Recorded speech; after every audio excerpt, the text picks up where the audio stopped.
and welcome to an extremely special edition of Awe and Wonder, our YouTube show here, where we're showcasing a few people who mean a lot to our community, who have made some pretty big announcements about some new opportunities which are going to require that they leave our community here at St. Joseph's College. But we felt here in campus ministry that it was really important to just take a time to reflect and have a conversation with these individuals because they've meant so much to our community. So welcome, Sister Suzanne. Thanks so much, Christian, and thanks for inviting me to share a little time with you and the world out there. Yeah, well, thank you. It's really excited for you. So why don't you introduce what exactly has happened in your life here?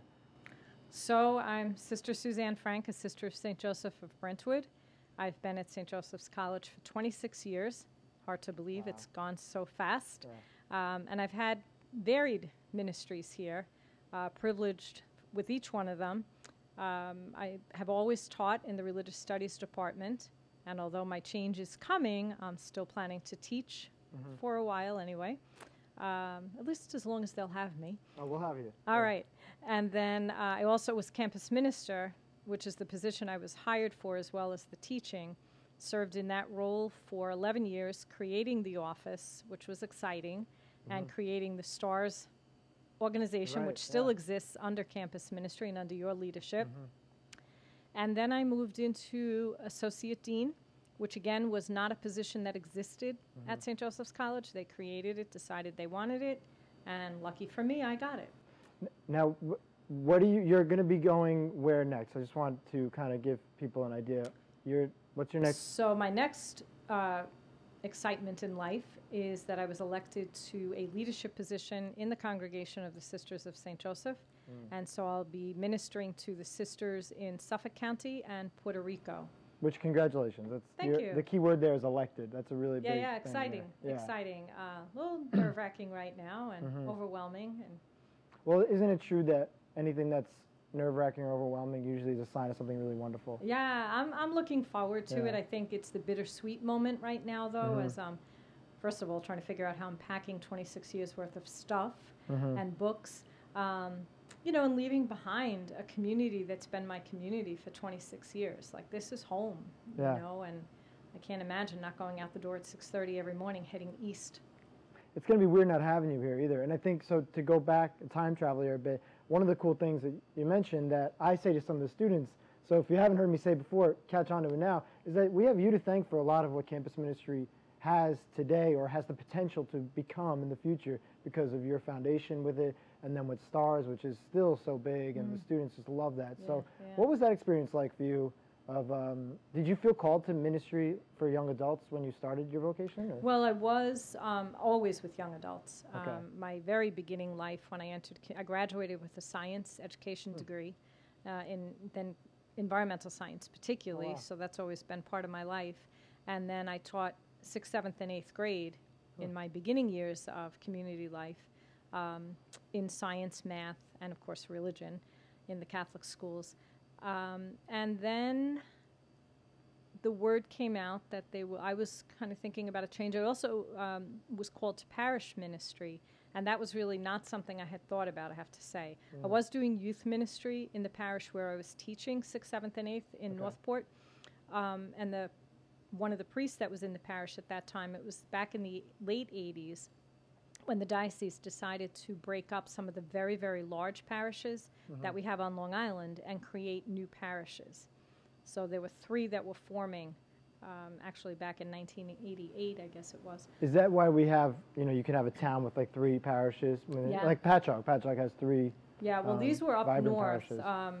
We created St. Elizabeth Ann Seton in Lake Ronkonkoma, and we took mainly from St. Joseph's in Ronkonkoma, but we also drew from St. Margaret in Selden and Our Lady of the Assumption in Centereach. Oh, wow. So the priest that was there was named the pastor of that particular church, St. Elizabeth Ann Seton, and came to me one very fine December day to ask if I would be willing to go with him and start the parish. I loved where I was in Northport. I have to say I've loved every ministry I've had, which makes leaving anything hard. But also, because I've loved everything, I know I'm going to love the next thing as well. That's a really awesome energy. And to say again, I feel like I'm trying to make sure that our students really hear these words, because it's such a thing that is felt in your example, is that you you have the opportunity to create the ministry within the ministry of what you do. Mm-hmm, and then that comes from just your presence and who you are as a person. Yeah, and you have to love what you're doing. Yeah. You know, if you're not feeling the passion for it, rethink your plan. Yeah. And there's going to be days that are challenging and days that are super uplifting, and that's all part of the life. Yeah, it's work. Work is still work, and there's kind of a beauty in that too. Now, were you asked to come to St. Joseph's College for campus ministry, or was that an opening? It was. They actually sought me out, so cool. I did founded the parish, which was super exciting Wow. as well, and was there for 7 years. And then people were becoming aware that as St. Joseph's campus here was growing in population, that they really needed to have somebody who was campus minister. So one of the sisters was talking about it, kind of just casually, saying, you know, this is something, and would you consider coming?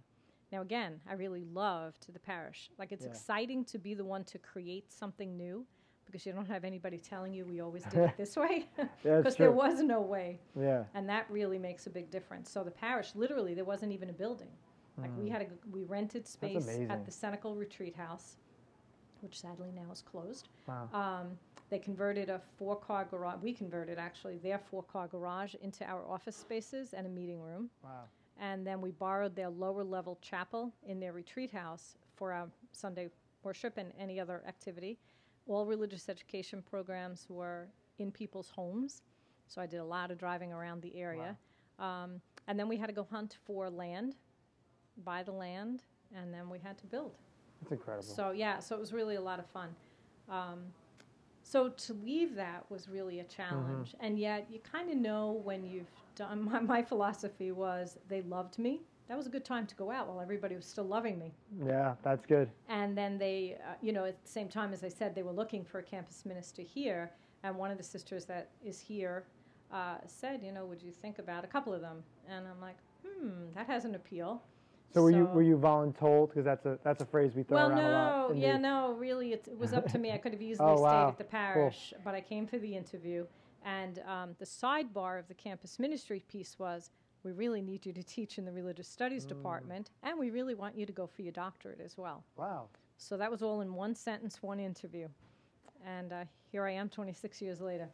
So what did you find was something that you learned about young people here in our campus that maybe you still feel is, because I think one of the things I struggle with a lot of times is when I talk to people and they say, oh, you work in a college, that must be, young people are so, and I always get kind of offended by that, because I'm like, people are a lot the same, I think, in a lot of ways, and yeah, the times change everything, but our hearts are more aligned than we think. So what are some of the things that you think are still You have to love young people. I taught 6th, 7th, and 8th grade, and usually people would have an audible moan when they'd hear, oh my gosh. Rough years, yeah. And I loved them. And if you love them, they will do anything for you. Yeah, seriously. And that's true with college students. They're just bigger versions.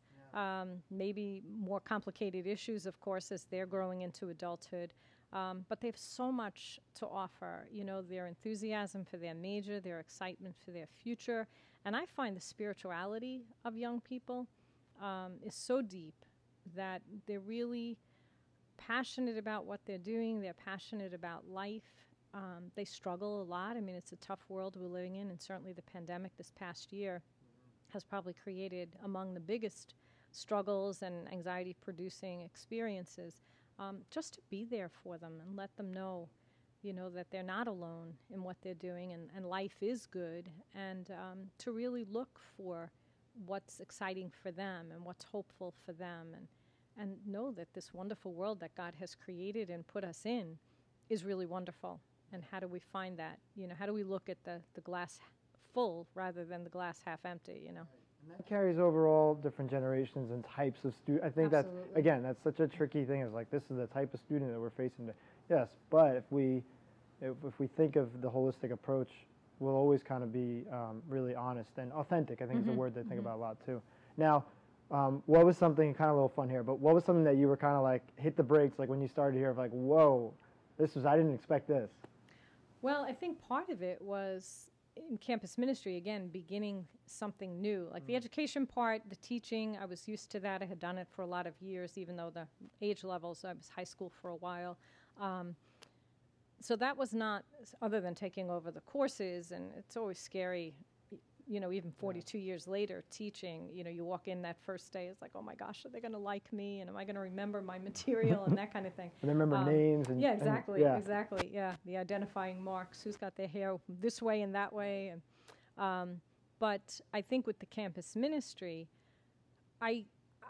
because it didn't exist, I wasn't sure anybody was really going to come. Like I was going to, all right, I can plan these great things, and I don't want to plan it just me either. It's for the students, so I really wanted the students to be involved. So, I put out this little advertisement in the Jotter, a big paper that we had that came out weekly back in the day, and said, anybody want to come?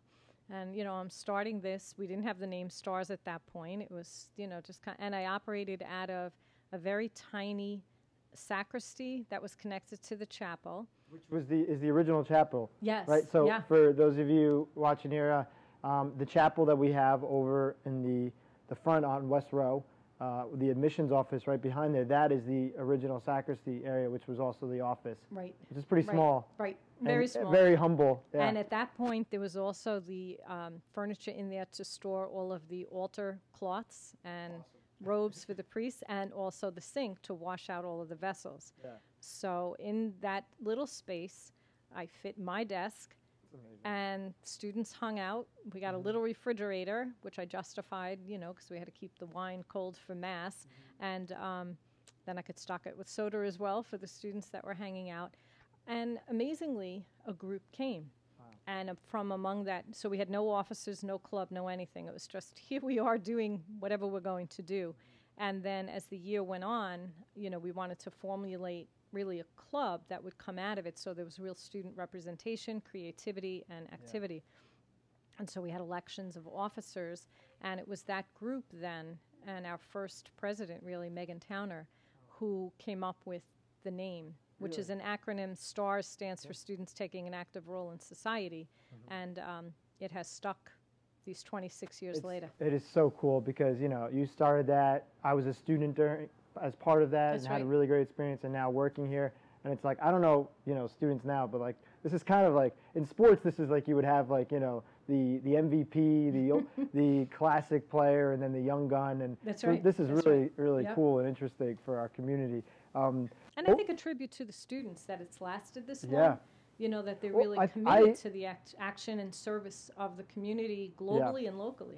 I always say the students, yes, but I also say that the way that STARS was founded and campus ministry gave everything the foundation to just have this long life. Because and I think every club really could take notes from this. It's nothing super fancy, but it's just accountability and making sure that the torch gets handed off properly, which I think gets hard sometimes for, people graduate, it gets crazy. Right. But just making sure that you always kind of have a flow and that nothing gets too big for one person. And I think important. Students really have a desire to be of service, and this provides the avenue to do that.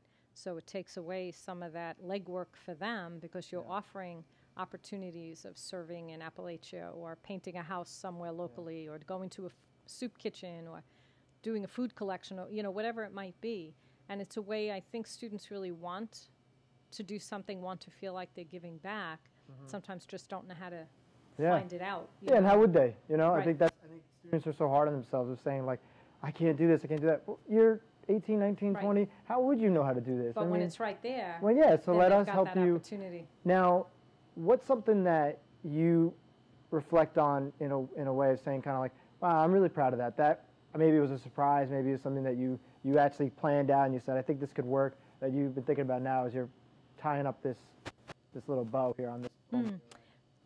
It's probably a lot of things, actually, but from the campus ministry venue, I would say we had gone to a workshop early on in the, or conference, I guess it was, early on in our time of STARS existing, and it was in Cleveland. I had taken the students with me, and very poor community in that area, and they offered one day that we volunteered to work at an indoor kind of carnival thing. Okay.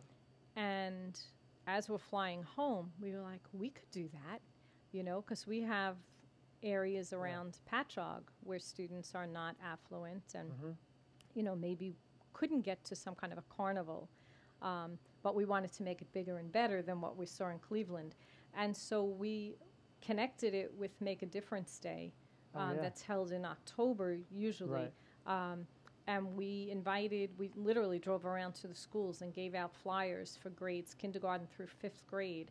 Everything was donated. We went all different venues to get donations. The clubs, of course, entered in, and they had their tables set up. Luckily, I had a student at that time whose father owned a party place, and they had all these inflatables. Well, that worked. He donated several of the, like the bounce house and slides and a few other things. And McDonald's donated their stuff. Wow. We didn't know how many would come. It was a wonderful experience. The students were volunteering their time and really helping to run these different events and games. By the next year, an assistant that I had working in campus ministry at that point had a connection with somebody who owned ponies. And so we brought the ponies here. Wow. And then we had pony rides for the children as well. And this is all on campus? This is all on campus. Now, where in relation to the campus now? We set up outside between the library So the and quad. in the quad area, Wow. and then out to the athletic field. Oh, I love it. Yeah. I was imagining a pony right now. Just Oh, it was going wonderful. through the quad. It was wonderful. And probably the comment that stands out in my mind after all of these years, a young boy and his mom were walking along as the day was coming to an end, and as I was passing by, I heard him say, "Mom, this is the best day of my life." Wow. And I'm like, wow, if we can do that for one person, it makes it all worth it, Yeah, and at that one little moment, you were able to catch that, and that sticks with you. Yeah. That's ministry in a whole, is that, Exactly. finding those little moments. But I'd say, pretty much everything I've been in, certainly serving the students in the associate dean role with bigger struggles and issues that they had.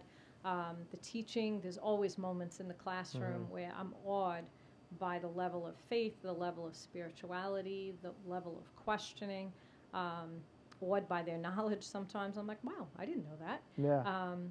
So as much as I hope I have taught them something, I have learned equally as much, and they have been a gift in my life. And then my last piece for 10 years now is the Academic Advising Center that we began, It's huge. which again was something that didn't exist. And I became aware that this was a struggle with students not knowing what they should be taking, not getting what they need, not graduating on time. And the interim dean at the time, I said, this is a problem. Maybe we could do something. And hence, 10 years ago, Academic Advising Center was born. And it's summertime now, watching this, and it was very hard to even getting you here to do this because you're still so busy as you even are finishing As things I'm up. winding down, yes. Yeah, which is a testament to the importance of the work that you do there. Yeah, I hope that we've helped students, benefited them to find their path, or switch a path if they need to, but still do it in a timely fashion. Because the goal, of course, as much as we love students, is that we do want to see you go. It is, it's a flow. It's Right. It's heartbreaking, Right. but come back, stay with alumni, come for your masters, but but we do need you. ultimately we we do have need to you to keep up our track record. Yep, exactly. Because we want you to do great things. We want you to go out into the world. And I think St. Joseph's College gives you that foundation. Yeah. Wonderful people like Christian as campus thank you. minister, and all of the other faculty staff. Lots and lots of good opportunities for people to really succeed. Well, thank you so much for your time here right now, but also your 26 years of dedication to this community. It's not going to be forgotten. Thank you. It's felt in the bones of this building, and it's really special to be able to share this with you. Thanks, So. and I'm looking forward to still teaching, so I'll be on campus periodically. Oh, yeah, and if you aren't, you'll we're know going where to to find find me. Yeah, that's right. But best of luck moving forward. Thank too, you. Thank you. I appreciate we'll it. be praying for your new ministry as well. That'll need. Thank you. Yes, and I'll always remember you, and always, always a special place in my heart for St. Joseph's community. Thanks so much. Thanks for viewing here. This is really special. It's summertime. We had no real plans of doing anything like this, but we just couldn't pass up this opportunity. So we'll see you in the fall, all right? God bless. Have a great summer.